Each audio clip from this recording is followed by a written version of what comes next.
So I have the belt on right now, and I have the timing marks lined up. There's one right there. Let me get the light on. Okay. Here we go. So I have that one. So it's a smidgen off, but I think that'll actually get tightened once the belt starts running. Now with the balance belt, I haven't adjusted this guy yet, because actually I'm going to remove this and this washer. So I'm going to get this roller off, because this belt without the tensioner tool, you want it right at, to be able to flip it right to where you can get to 180 degrees, but not further. So I just need to probably tension this a bit more, and then I should be good. Get that bolt torqued down to the 33 foot-pounds, and then I'll put the roller on. So I have my balance shaft belt tightened as best as I can see. Let me see if I can. So what they say is you want at least 180 degree twist, but nothing more, and I'm really right there. So with all my belts on, there's my first timing mark. Camshaft has not changed, and underneath I'm going to go to the third timing mark, because earlier in the video I thought the tensioner for this guy was the timing, but it's not. And okay, so my timing mark for my third one, they're all like about a millimeter off, but we'll see how he goes when I turn the engine. Okay, so I have all the bolts tightened down, all the 17 millimeters go 33 foot-pounds. Now, when I tension this roller, what they say to do is, I just took a little gift card, and you want enough space in between the belt and this roller to just be able to slip a credit card or something like 1 or 2 millimeters. 1 or 2 millimeter distance between that roller and the balance belt. So now I started to unplug the spark plugs, and I will get the actual spark plugs out, and I will release the flywalk, and we'll start turning this. Okay, so I believe I have all my belts. This guy's sitting at a 90 degrees as far as I remember, and this is getting at 180.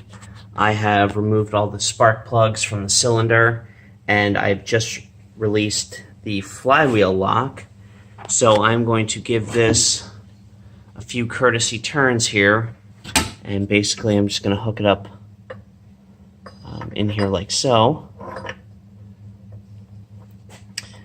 and just very, very, very slowly I'm going to turn this crankshaft 2 full rotations to recheck my timing, and I will be back. So I got my full 2 rotations in, and the good news, nothing broke and nothing hit the top of, no valves hit. The one thing I did notice is I am a tooth off right there on the second timing mark. This is the first one. Yeah, and I'm pretty good on that. And let me go see the other one.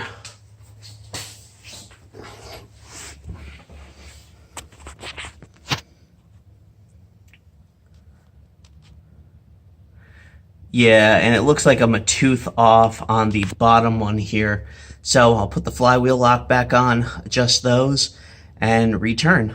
Okay, so I got my rollers adjusted, and I got the timing marks more lined up than what they were, so let's see how we do on this spin.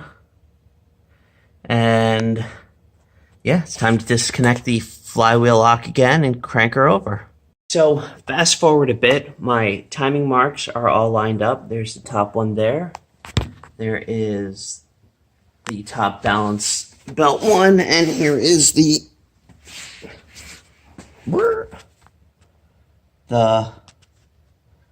lower one. And I also started to, well, I put on the accessory belt for the power steering pump as well as the AC pump, hooked all the spark plugs back up. I put a bottle of engine coolant in here. So I have to get all of this buttoned up, bind out. I think I gave all the torque specs on these bolts. So let me get the rest of this hooked back up, and I will see you when the car is put back together. So here she is. She is all put back together with the distributor caps, bolts, J-boot, AFM, pretty much everything I took off. And yeah, so there's all the belts and whatnot. Should be good. So let's crank her over and hope we don't crack a valve or whatnot. So inside the cabin, there's my steering wheel cover. I have to get the springs, but I haven't even priced that out yet, so I'm not going to worry about that too much. Let me get the key. Of course, the windshields go off. And all right. Okay, that's good sauce right there. She's up, she's running.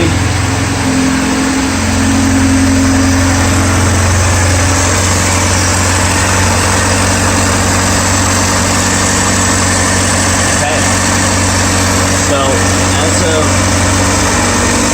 well, nothing's hitting anything, which is good.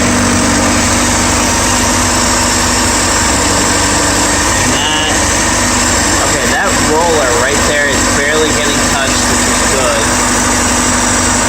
There's the guide rail. Water pump's going.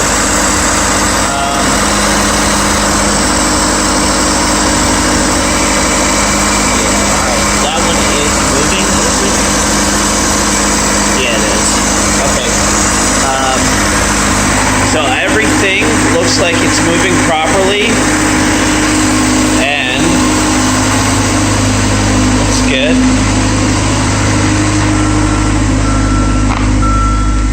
Alright, so based on my gauges here, I know I need that. Here, let me get this lever. Alright, so I'm showing, I should be running around 900, I should be right here, right around 900 RPMs. I'm sitting at 1500, so I'm sure there's a vacuum line there somewhere, but I'm gonna get this guy, excuse me, I am not going to get this car up to temperature because I did not put the fans back on. But, yep, there she is. So, the belts are on. Nothing hit anything. So that is always good news. And all that's left for me to do, which I'll do off camera, is put the fans back on, confirm that they kick on at temperature, and tomorrow morning when the car is cold, I'm going to check my timing belt as well as the balance belt, make sure that those tensions are good. Other than that, everything seems to be working, and I have successfully did the water pump and belts. Was not that difficult. Just needed a lot of time. And yes. Oh, also one other thing, I did replace the hose down here, so that's not going to get chewed on anymore. That actually just came in yesterday. So yeah, things are on the up and up. Next, I got to pull the rack and pinion off and get these brakes unseized. That is it.